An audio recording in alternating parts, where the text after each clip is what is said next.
When the news broke in the morning of 8th August 2024, it sent shockwaves through the city of Abuja and the entire country.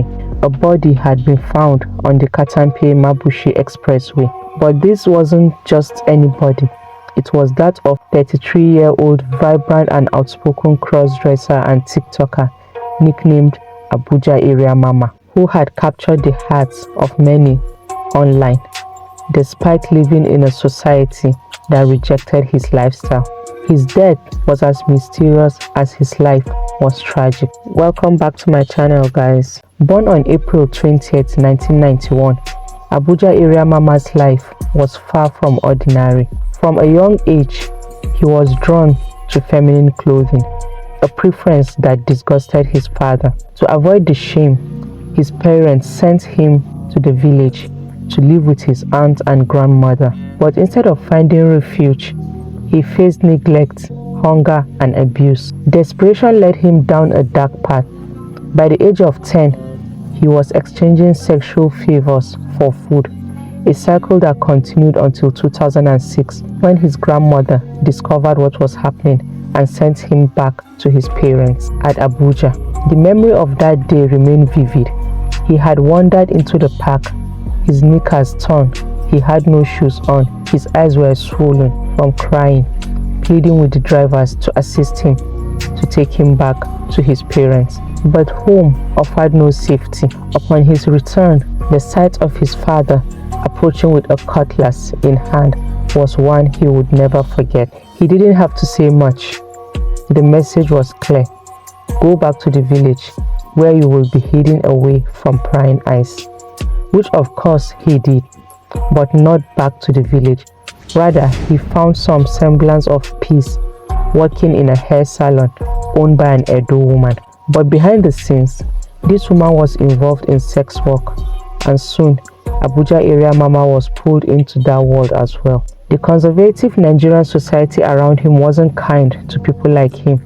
The laws were strict, and the LGBTQ community lived in constant fear of harassment, violence, or even worse. But this guy was resilient. He had built a life for himself despite the odds. On social media, he was bold, fearless, and unashamed, sharing stories of his life as a gay sex worker.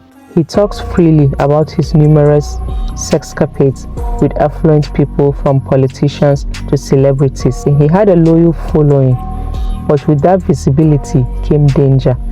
Last year, he shared a traumatic account of being attacked, including terrifying encounters with ritualists, which led him to use charms to protect himself. He said these charms alert him of impending danger, since he knew how risky it was to live openly as himself. But he had stopped using them recently, and perhaps that's why tragedy struck. On the 7th of August, he posted what would be his last Instagram post. He mentioned plans to meet his boyfriend, followed by a video of him in a car on TikTok, singing and having fun.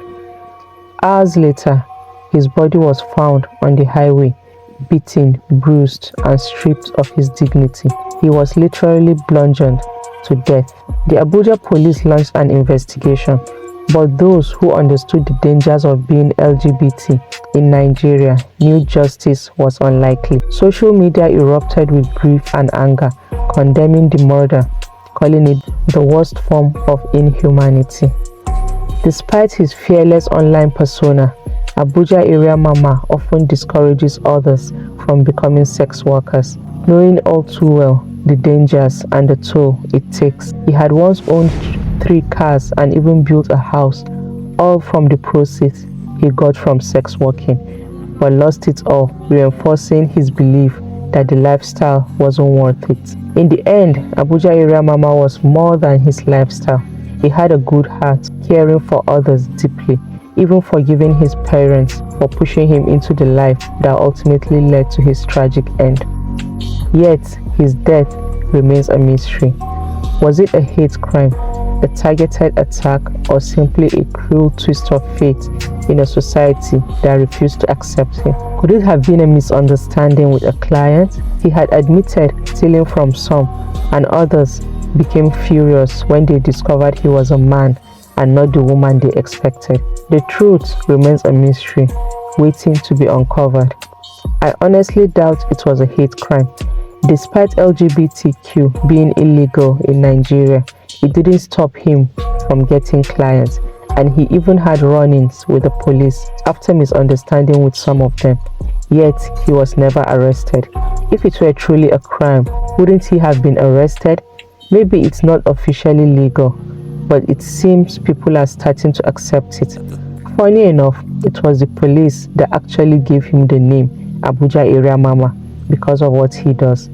So what are we saying exactly? Anyways, that's my opinion though. I'd like to know yours. Please leave them in the comment section. What do you think? Which of these likely scenarios are you leaning towards? I hope his killers are found and brought to justice for the pain they caused this guy. No one deserves to be taken away like this, and I pray that those responsible are held accountable. May his soul rest in peace. Thanks for watching, guys, and don't forget to like, share, and subscribe. Bye.